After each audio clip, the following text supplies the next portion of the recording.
Hey there, crypto friends. Thanks again for joining me on another episode of the Stache My Crypto podcast. Today, my special guest, Kenn Bosak. So let's get Kenn on the channel. Welcome.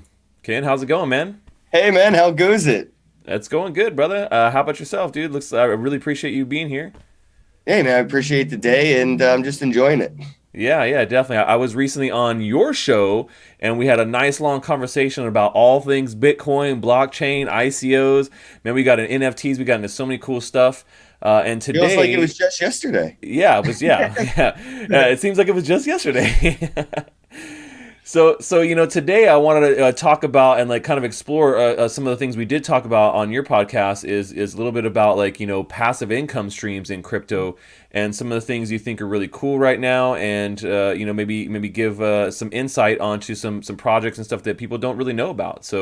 But before we get into that, actually, I want to just hear a real quick rundown of how you got into crypto, because I think this is a great, interesting story, and everyone's story is a little bit different. So just give me the quick rundown of how Kenn Bosak found out about cryptocurrency and how he got involved.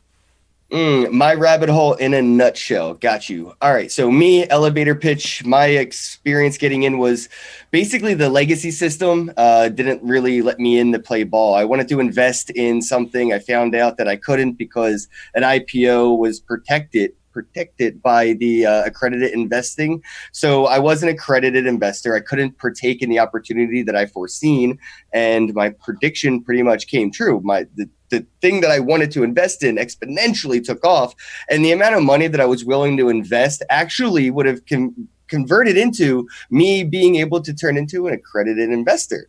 So the Go fact that figure. the fact that I wasn't already an accredited investor prevented me from making enough money to then become an accredited investor. So I was like, it's a scam. This whole thing's a scam. Like it's not that I lost money and, or lost out, whatever, but I was like, I got in when it went public, and, it took off from the IPO when it went public, and I bought in, I FOMO'd, but that was because that was my first opportunity. The earliest opportunity I had a chance was when it went public. Yeah, And yeah, it yeah. jumped massively, dude. I lost a lot Dumped. of money. And well, it was still up over double the IPO pricing Yeah, and yeah, yeah. down more than double what I put in. So I was just like, wow, the only people that still have made any money are the people that invested earlier in before it went public. And they're the ones who sold it to me for the money I spent it on. Oh my God, they scammed me Boom. twice. Screw these guys. So I kind of was like, I'm going to go all in on gold and silver. Screw the legacy system. I took all my money out of the bank. I realized I wasn't making anything on the interest. I looked at Yeah. the stocks, and with TD Ameritrade trading fees and the amount of money I wasn't making, I was taking all my money out of the stocks. I had cannabis stocks and things like that. And I was like, I'm going to go on to gold and silver. Screw the system. And my buddy was like, dude, digital gold, Bitcoin, Google it. So I did. And I found out about, the Internet of Money, the Internet of Things, Andreas, Vitalik. And literally that next month, I went all in. I sold everything I owned for Bitcoin, started using it for everything. Wow. I wrote an article the day I found out about Bitcoin. Like that day, I was so excited. I was like, I'm going to write an article, because I was writing articles about smartphones and tablets and things. So I was like, I'm going to write an article about this. And it's titled, I don't know what a Bitcoin is. Subtitle, but I own one. And I just told people how to buy one on Coinbase. And it was like $400. And I was like, I bought a Bitcoin. It's $400. Don't know what it is, but I got it. Check out all the cool stuff I can do with it. And I listed all the things. And I don't know. Ever since then, like I said, I'm all in, and that's all I use. I earn Bitcoin, I spend Bitcoin, and I hold Bitcoin. And it's my currency of choice, not so much as an investment vehicle anymore. Right. Wow. So, what year was that when you first heard about it and you decided to go all in on that? It's late 2016. Okay, yeah, great. So that's awesome. That's a great time to have got into it. I first Yeah, it got was a in, lot of lessons to learn. yeah, I first got in like right before the Mount Gox crash, so I paid a little bit more of a premium for mine, but I hodled through that whole 2014 year, 2015, and then late 2016 is when I also got back into things and was like, hey, don't I have some Bitcoin somewhere? I got some Bitcoin somewhere, and that's when I really decided to get more involved in the space, and that's great. So it's great that well, it's not great. I mean, obviously, your experience came from the fact that you couldn't get in on an investment where the government said, "Hey, I'm sorry, you don't have enough money. We're going to protect you from doing this Yeah, protect because me from getting rich. protect you from this because you're too stupid or too poor." You Yeah, know that, and I'm wearing the appropriate shirt for that today. yeah, you are definitely long Bitcoin, short the bankers, guys. And shout out to Pomp. I love. He's actually hanging out like an hour away from here with Peter and Cody, and I'm so tempted to hop in an Uber and like crash their podcast right now. Yeah, you should do it, man. I miss those guys, man. I miss you, man. I can't wait to see you at another event. Yeah, for sure. I'm going to be at CIS here pretty soon. I know you said you can't go to Should be. Texas, but CIS, you said you might be there, right? Yeah, I might be there. It's definitely one of the ones I'm looking forward to. Alon's is just an awesome guy and really quality, conference. So I got to try to make it out to LA. Very much, Mary. I'm right there with you, man. It's my hometown conference. I love going. I'm actually a media sponsor, so and I might be hosting a panel. I may be a moderator for a panel on blockchain gaming. Pick me, Isn't pick that me. awesome? So yeah, I'm still trying to confirm that, but we'll see how that goes. So I'll definitely be That's releasing some awesome. details about that here, before the event. So hey, we had talked about this a little bit before, but I wanted to talk a little bit more about passive income streams in cryptocurrency. A lot of people out there will buy crypto and they just hodl it, which is great. It's more of the investment mentality. And then you have the trader mentality, which is a lot more intensive. If you want to be a trader, like a day trader or even just a swing trader, you really got to be on top of the markets. You got to know your technical analysis very well. And you really have to have a very, methodical approach to doing those types of things. And that's definitely not for everybody. I mean, I do some trading, but I'm definitely by far not like a major trader. I don't sit in front of a computer screen 10 hours a day doing it. I have a job, man. I have other things I got to do. I do like trading, but it's just not something I can do all the time. And so there's a lot of other things, though, out there that I think that, people can take advantage of that are, when I say passive, I don't mean 100% hands off, but are ways to be able to earn without having to maybe do as much work. So, maybe you could tell me some of your favorite ways that you earn passive income, or ways that you enjoyed kind of doing that over time, or projects that you think are really cool that are doing it even if you're not involved. Yeah, definitely. One of the newer ones that I think I just started really getting used to is Celsius Network. Celsius. It's really cool. Like I never really thought it like, the whole taste of earning interest on your crypto kind of just has a bitter taste to it because of things like BitConnect and Yeah, other. BitConnect taste to it. You're like, oh, what is that? It's a Yeah, BitConnect. it's so sour. But that's the thing is it shouldn't be that way. And there's companies that are legit out there. And Alex is really legit guy, and Celsius is really legit. And I've been sitting my crypto there to earn interest on my crypto. So when Yeah. I'm not doing other things with it besides just holding it, I'm holding it in my Monarch wallet, and I'm sort of what is it, 5 to 7%, depending if it's like Bitcoin or my Litecoin every week. And I get paid in crypto. So my crypto sits there and Yeah. I get more crypto every week for it sitting there. I have the keys to my crypto. If I move my coins, though, I just stop earning the interest off that coin's, accumulation immediately. So if it was Hmm. one Bitcoin, I move half a Bitcoin, then I stop earning on a full Bitcoin and I earn on the remaining half of the Bitcoin. That's all. And it still gets paid every week. So it's basically like having your checking account. You have access to the money, except you have your private keys. You Right. have your access to your money. It's just they are using it as guest collateral to use their own funds up front to loan people. They're charging them a pretty high interest. You got to admit that's to be able to pay you 5 to 7%. They're passing that expense on to the customer, but those people are using it for margin trading and things like that. And Hmm. they're not making money off your money as well. So Yeah. to see things like Celsius Network giving back 80% of the total interest earned off the money that they loan out, it's pretty cool. It's obviously a lot more than 0.001% from your local bank. So definitely beats holding fiat in a bank account. Even if the volatility of Bitcoin is 5 to 7% a week, I earn 5 to 7% a week. So kind of hedges on that volatility that we've been seeing in the past couple of weeks, which is pretty recent. I've just started using this, and the price has been pretty stable recently, around the 4,000 range. So I've been seeing that actually hedging into this, where I'm earning the the amount that it's dropping up and down. It's pretty cool. But I'm accumulating BTC, not fiat. So Right. I'm earning more Bitcoin for holding Bitcoin, and it's in my Monarch wallet. So it's just more comfortable feeling than using any other kind of platform like this. And I just saw Brecky post earlier that there's a platform offering a percent or two more. So I got to check into that because I just like making money on my money out of money. It's just that's what banks do, right? Like the whole purpose of being your own bank is to have the same abilities that banks have. And it's not just having access to your money, it's making money off your money, out of money because it's money. Right. And I should be able to loan you some money and earn interest on that money, the same as a bank if we want to be our own banks. There's a lot more to it than just, I have my private keys. Yeah, no, you're exactly right, and that's a really good point that you make when you talk about be your own bank. Most people think about, well, yeah, I hold my own funds, I'm in control of my own funds, sending, receiving, those types of things. But you're right, maybe it really means a little bit more, and you can go a little bit further and say, well, we should also have some of those same benefits that banks have when it comes down to holding our own funds and those kinds of assets. And so Celsius seems like it gives you that ability to do that while you still keep your own private keys. So it's not like similar to BitConnect where you got to buy the proprietary token, it's stuck on the platform, it's you have to sell it on their proprietary exchange, which was horse shit in general. So with Celsius, you keep your stuff basically locked away in your own private keys, and you say you do it in your Monarch wallet, right? Not on their actual, but they have their own network, well, right? they have their own app and network, but I feel more comfortable using my wallet. It feels more comfortable.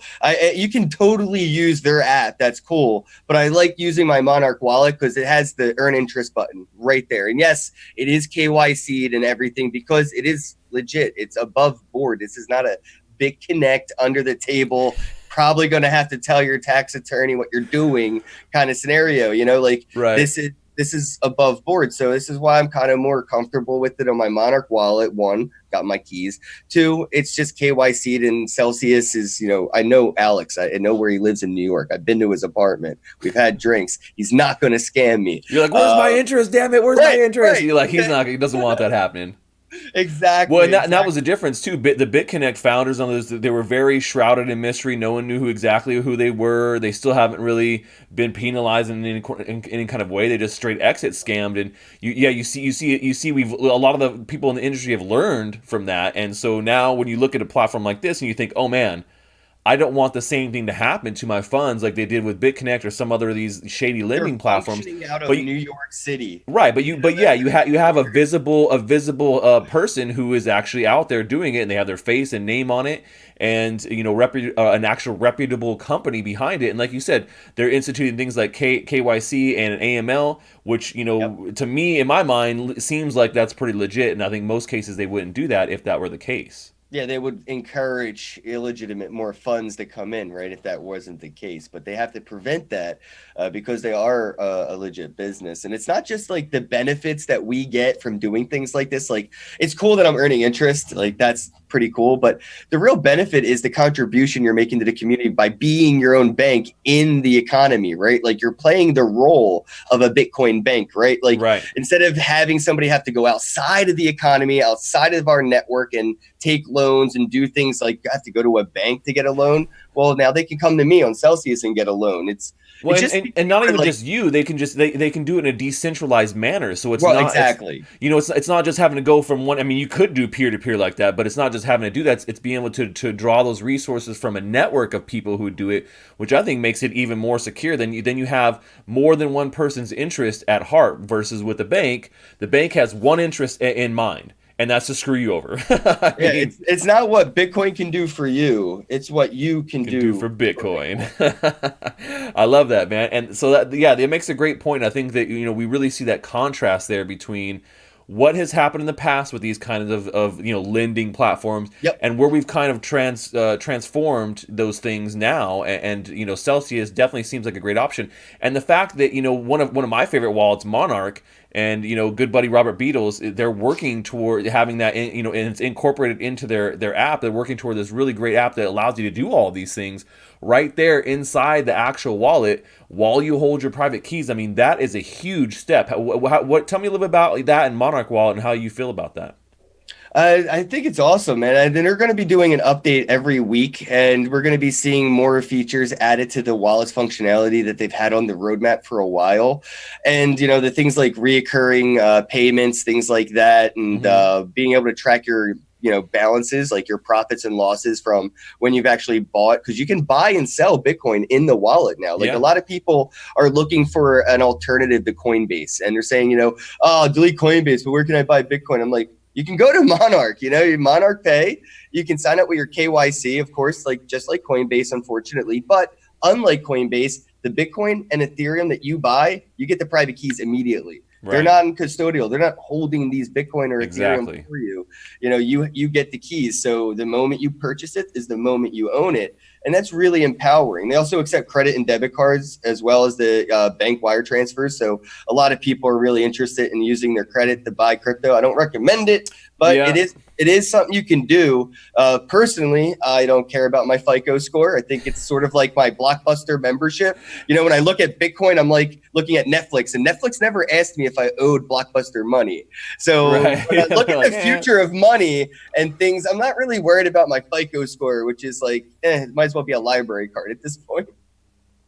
that's a good point. I mean, you're right. I think we're moving past some of these systems and some of the antiquated notions of measurement are going to go away, and maybe we see some sort of like crypto score or something in the future where it uses transparent blockchain information and maybe gives you a score like that. Now that's not something I really necessarily agree with, but I think that it's definitely possible given the transparent nature and the decentralized nature of this. Oh yeah, your public address will have a clout level.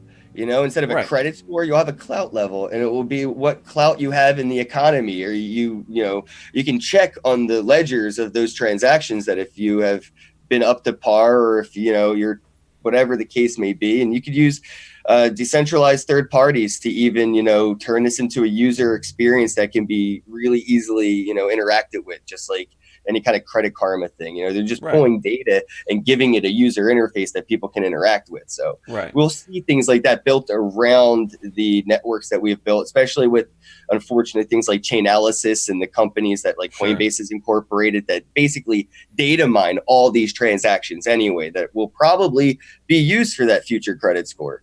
Yeah. Yeah, I mean it's not necessarily something that I think should be super aggressive. Like, if you look at some of the stuff they're doing in China, these like social scores, I'm not a big fan of that at all. I think it's definitely intrusive. I'm still, one who's very staunchly on the side of privacy, but knowing when things should be private and when things should be transparent, and that's the real battle I think we see here. It's not about everything being private or everything being transparent. It's about knowing where each should kind of apply in the network like this. So That's a great segue into one more passive income stream that I like to not talk about because it's a private passive income stream, and right.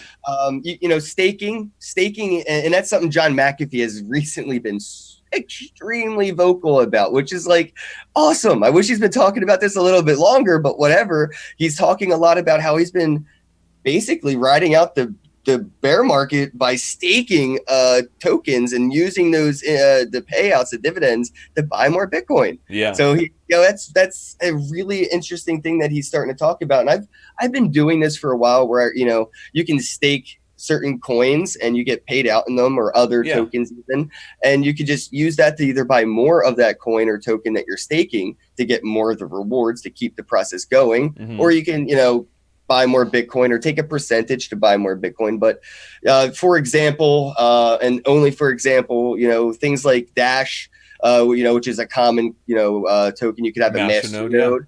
Exactly. And even if you can't afford it, with Swarm.fund, they have tokenized the masternode. So you could have one Dash or Portion of many. a masternode. Yeah, exactly. And still get a portion of that reward. So even if you're only a Dash holder and you have two Dash, while if instead of just holding it in your wallet, getting nothing for it, you could actually do something with that two Dash and get something for it over time. And you'll see, oh, I've earned more Dash for holding Dash, because you're contributing back. So again, it's not like the benefits so much. It's the contributions that beget the benefits. So Right. don't think so greedily, right? Think, how can I use my tokens to contribute back to the economy that it represents? And then it will give you back something in value. Either it will gain value itself, or you'll be rewarded through some sort of incentive reward system. That's how these things work. That's how blockchain works, with the mining rewards, or Dash with the staking rewards for the master node. So just like, people should really start looking into how they could use the tokens that they're bag holding, and see if there's a use for it, that they could earn more by doing something with them. A lot of it is to do with staking. There's a lot of people that have staking tokens and don't even know that they could use them for that purpose. No, and that's a great point. Staking is a very popular, proof of stake essentially is a very popular way to have a consensus method on a lot of the newer chains. And so, dude, Decred does it both. Yeah. Nobody really gives Decred enough credit, but it's proof of work, proof of stake. It's a hybrid, and there's some other tokens that have kind of looked into that and done some stuff like that as well. But yeah, proof of stake, even Bitcoin 2,140, will run into proof of stake, because we will have run into no more Bitcoin to mine. Right. Yeah, so you're right. I think staking is a really great way to earn passive income, and depending on what coin you're doing, you're right. Some coins you can get a master node, which is an actual node on the network that is sending transactions. You lock up a certain number of those coins to be able to get that node, and then you get rewards, bigger rewards for having a master node. But some coins allow you to just stake coins in general, and you still get rewards back from those. I have a couple of those too. Like Send is one of them. It's a little bit of a smaller network. There's another one called Vitae, but Dash is one of the biggest ones. I just did a comparison of Dash and Pivx on my YouTube channel in the Crypto Corral. Pivx. And both of them have that. Awesome. They're both master node coins. And so, there's lots of really cool avenues of doing that. Another one that I learned recently is Tron.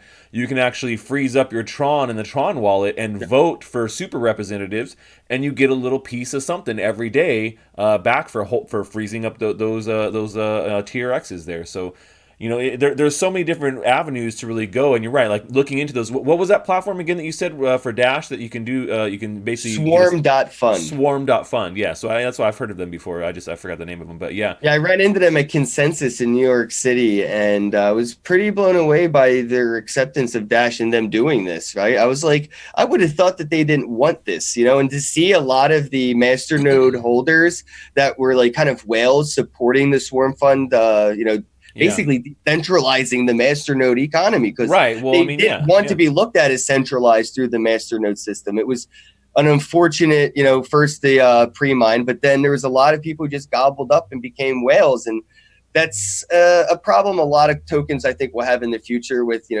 being decentralized when they have these masternodes, because if it does increase in value, then you are centralizing in a way, because now I can't run a masternode. How's that decentralized, right? There's levels to decentralization. It's not a blanket statement, but people will bicker. Yeah, it's true. And so, I think that, having a double option of not just having masternodes, but also just being able to stake the tokens too, no matter how many you have, I think that's a great way of doing it. But I think we're learning as we go. Each time an iteration of a coin comes out, they come up with something new or different that allows for greater decentralization or greater fairness across, buying the coins over time versus, the people who were there right at the beginning. So it's not just like, all right, well, 10 people snapped up all these, 15% of the supply right from the beginning, and now it's a centralized shitcoin. I mean, I think that we keep learning on every instance of these new altcoins that come out and working towards a better system every time. Yeah, keep experimenting. Blockchain's a petri dish right now, and we shouldn't, hold back. We got to start throwing as much at it and break it today, so it doesn't break tomorrow when it is, mainstream and adopt it, right? Like everybody wants this to be, when's Bitcoin going to be mainstream? When are we going to see mainstream adoption? Like hopefully not today, maybe tomorrow, but hopefully not today, because it isn't ready. We haven't broken it enough. Sure. We've barely started to bog it down and give it problems. We got to break this thing and fix it about 10 more times before I would be like, all right, now we're ready for mainstream adoption. Yeah, no, I think that's a good point. I think that there's the early adopters where I think we're still early adopters. I think people coming in even right now are still fairly early adopters, but we're starting to see the momentum build. We're starting to see the momentum build in a mainstream type of way. Maybe not necessarily with consumers, which I would love more. I would love to see more of a consumer push versus like an institutional push. But we are starting to see larger and larger companies come into the scene and want to do something with them. Fidelity is coming out with major products. Yep. JP Morgan has come out with their own coin. Facebook is talking about it. So, I mean, it's out there. And the people who are kind of denying it and saying, oh, Bitcoin's a fad, it's stupid, it's a scam, like those are the people who also said the same thing about the internet. They have the same mentality. They don't have the vision to see the kind of the forward thinking aspects of this I don't technology. think Max Kaiser summed it up with his recent article about Warren Buffett being the dumbest or most stupid, richest person or something like that. He was like the richest, stupidest person. I was like, whatever. I can't remember the title, but check out Max Kaiser's Yeah, article on Warren Buffett recently, because you're right. They have this roadblock of a mentality where they just can't see it, they just and can't see it. that's a lot of first world investors' problems, right? Like you Yeah. watch Shark Tank all the time, and you're like, "Oh, I don't see a use for that." I'm like, "It's because you're rich. You're Yeah, rich. exactly. It's That's because why you're you already don't rich, see you a asshole. use, right?" Like the what was it? The doorbell with a camera on it. They were like, "Oh, I don't Ring, see." yeah. Yeah, Ring. I'm like, you guys, they passed on Ring. Shark Tank. You know why? Because they don't have to worry about missing somebody at the door because they have a butler, or nobody drives to their house because they're rich and have mansions with gates in front of them. Like Right, right, they yeah. don't have people ringing the bell or expecting pack like Well, they don't live it. So there's people that just don't see the use for this because they don't live it. They don't use it. Like the whole blockchain gaming thing. That's like another passive, and I say that with air quotes because it's not passive. You have to put work in, but I'm playing games and I'm earning in-game materials that are decentralized, that are tokenized, that are worth something today that I can sell today, or I can use OpenSea and I could trade a yeah. non-fungible token for another non-fungible token. So it's really cool that like you can just play things like Steam Monsters or Gods Unchained or whatever and earn basically an income because of this. So like it's just the being able to see where the puck's going and putting yourself there instead of complaining about the course that it's on when you already know where it's going. It's just ungrateful, and spoiled mentality. Just appreciate that where it is, where we're at today, and where it's going tomorrow, and just either hodl, earn your interest, or participate. Do something in the space. Get into an airdrop. Like that's another amazing way to get a passive income stream. Have you participated in many airdrops?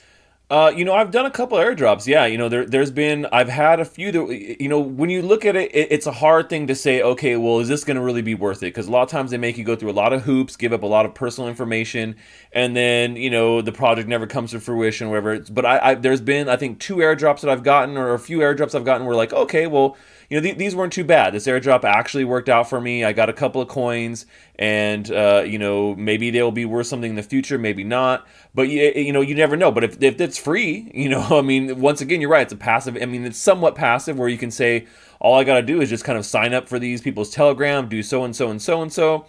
That's one of the reasons why I like some of the Gleam contests that they put out there, where you just Yeah. kind of do some social retweeting and you can get maybe help to unlock a QR code or something where you can get a free download or free tokens for doing supporting them for through some of these avenues. And so yeah, airdrops are definitely a great way to kind of have a semi amount of passive income and get tokens for free. Yeah, I definitely see that on the risk reward there with like the KYC and any money laundering things that you have to Yeah, submit documents for. But it really, I guess, does depend again. Like if it's some sort of like security token or something that you're a accredited investor and you're approved and they're offering it to you for free and there's a way to do it. I guess you just do your own due diligence, of course. But yeah, I look yeah. more for like the tokens from projects that exist that I could use. Like if there's like a platform out there that's giving away free money and I'm like, all right, well, does it exist? Can I use that money right away? Yeah. That's sort of what incentivizes me, kind of motivates me to get in on an airdrop. Because then Yeah. but it kind of drops more things onto my plate and I learn about a project now because I'm not just an investor, I'm an end user now, and Right. that's the cool part. Yeah, I think two of the more successful ones that I was a part of was the Omise Go, the OMG airdrop. Oh, you were in on that? Yeah, they did that Dude, early one, and then congratulations. another one that I actually didn't take advantage of, and I should have, but Stellar did one as well. where you had with blockchain.com. I don't know if you remember that one where you You got want to on know the my favorite platform. airdrop? And I What's that? didn't partake. And I, you know what's funny? I supported it. I tweeted it. Yeah. I shared it. I commented. I did all the cool things that were a part of it, but I never actually did the part of like claiming it because like whatever. I thought it was a joke. Pied Piper coin. Oh yeah. Dude, it was like one of the most successful airdrops in crypto history. And I retweeted it. I supported it because I know who was behind it in a way. And I thought it was kind of like a joke. And it was, right? It's like a meme. And It I was was just meme like, dude, coin. Yeah. this is fucking funny. So It was funny. I never saw that it was gonna be like a thing, right? And he's like, we raised money. I gotta do something. So now he is, and it's become something totally more than just a meme. Yeah. So I'm just, and I wish I partaked in that airdrop, but I thought it was such a meme. I didn't even think that it was a real airdrop. I was kind of on the same boat, man. I was definitely following. I thought it was funny. I missed most of the airdrops that he gave out, but I actually met the guy at a party here in Santa Monica at one point, and he came dressed in the whole thing, man, to the party. So I thought it was pretty cool. He was all anonymous, he had this thing on, his mask on, and yeah, it was for. He kept his mask on the whole time. Yeah, oh yeah, he had the costume on and everything. The full dress. He had spandex, green spandex. It was awesome. I love that guy. Seriously, though, even before he did this, I love that guy. And that's why I support Pied Piper Coin. I know him way before this idea ever flourished or anything. And I was already a fan and, good, solid dude, good, solid, shitcoin project, meme coin project. And it's a good lesson. Like you said, if you're looking for passive income in cryptocurrency, taking advantage of airdrops is another way. Sometimes there's these faucets too. You can go and you can get little pieces of going. I don't know how you feel about faucets, but I used to love them. Now, here's the thing. Ready? I think this is that whole privileged mentality thought process I brought up earlier. It's kind of, backtracking to that. But like, I don't think it's worth it anymore to me, right? Because like, a Satoshi here and there, it's like whatever. I don't want to do all this, play a game. Like I played some games where there were like quizzes and you would like read a paragraph and it timed you and it went away and you had like time to answer the question about the paragraph or whatever. And I was like, cool, I'm going to learn things and earn crypto. And this was when Bitcoin was like $400. Yeah. At one point, Bitcoin was at $21,000. Yeah. So those Satoshis added up. Like it went from like $1 to okay, I can get some coffee now, like or something to eat for a little while. Yeah. From these faucets. So I'm probably like a little bit spoiled. So for me, not so much worth it. For somebody who doesn't have any crypto at all and don't really have much of a means to put fiat in or do much to earn. These faucets are super powerful tools. They come with a wallet built into most faucet games or faucet interactions. So you get your private key, back up your private key, or you can sweep it, send it to another wallet that you may trust like Monarch or something else. But still, you have access to your funds that you're earning right away. And I think a lot of faucets that we saw close up shop last year because of the transaction fees, they're going to come back with Lightning Channel faucets, man. I'm telling you, I'm seeing it now, guys. Get where the puck's going. Don't worry about the course of it, but get ready. Open up a Lightning Channel. Get ready to start using it because you're going to start being able to earn Satoshis and doing very small things or playing games in very small ways, and they will add up. Bitcoin goes to 1 million and John McAfee doesn't have to eat his own member. Then you're going to be pretty happy that you played some of these faucet games, right? So don't be like bummed out by me going, it's not really worth it. Because I'll tell you honestly, I have at least one full Bitcoin. And before you buy anything else or do anything else with any other coin, accumulate one full Bitcoin and then worry about everything else, And I'm comfortable. So it's not like it's worth my time to go hit up a faucet. Right. So I'm kind of like privileged to be that. But if you're not, definitely go and check it out. And, if you don't have any Bitcoin or if you're still trying to earn and accumulate and you have time to kill and you're just watching, Desperate Housewives and playing Apex Legends, go do a faucet instead, and do an airdrop. Have you heard of Latium? No, I haven't heard of Latium, no. Latium's basically a decentralized gig economy. So it's micro tasks, like you said with Gleam. Yeah. So basically, instead of Gleam, you put 10 or 20 bucks into a Latium task, and you pay people $1 to go retweet a tweet or something. Right. Right. So Yeah. Similar. it's decentralizing the basic gig economy, and it could be more than that. You could say, I need mustache token designs for Engine Wallet, and people will say, well, how much? And you can put up like $5 bounty for every person that sends you a unique, mustache image for Engine. Yeah, I mean, there's actually quite a few that are like that are out there too. There's another one called Scent, I think that's like that as well. I don't know if I just found out about that. Yeah, Scent. So yeah, all these are really great passive ways to be able to earn crypto or earn on your crypto. And I think that your advice there about one Bitcoin is actually really good. And so before we wrap up here today, do you have any other like quick tips for anybody out there that's looking for other passive incomes or a way to go about it that you would suggest here before we get going? I don't think we mentioned Steam It, and I think that's maybe one of the most under appreciated blockchain projects in the space right now. I think people should either, if they are creating content like us, or they're bloggers or pretty active social media or networkers, like people that are. I see people that have like Facebook pages or Twitter accounts that strictly talk about like football or one specific thing, like cats or whatever. They could do that on Steam It, create that blog, or if you're not a creator, even if you're a consumer, you could curate it by sharing it and re-steaming it. But either way, look into Steam and Steam It and things like Steam Monsters, ways that you can just play around with this stuff and not worry about the actual value of it. And on the back end, you get you earn crypto and you can play with. Yeah, very cool, man.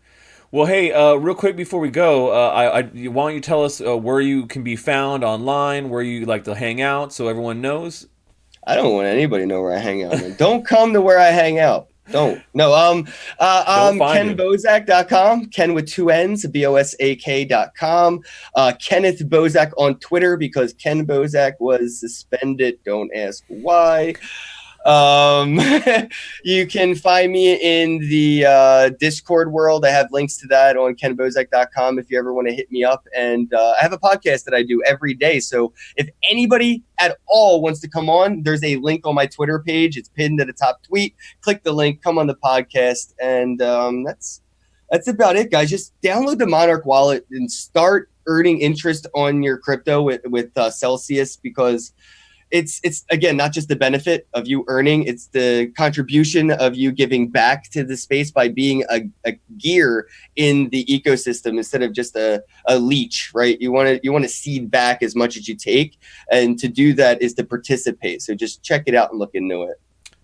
Get that passive income, man. Well, that's all we have for today, folks. Until next time, stash that crypto, friends.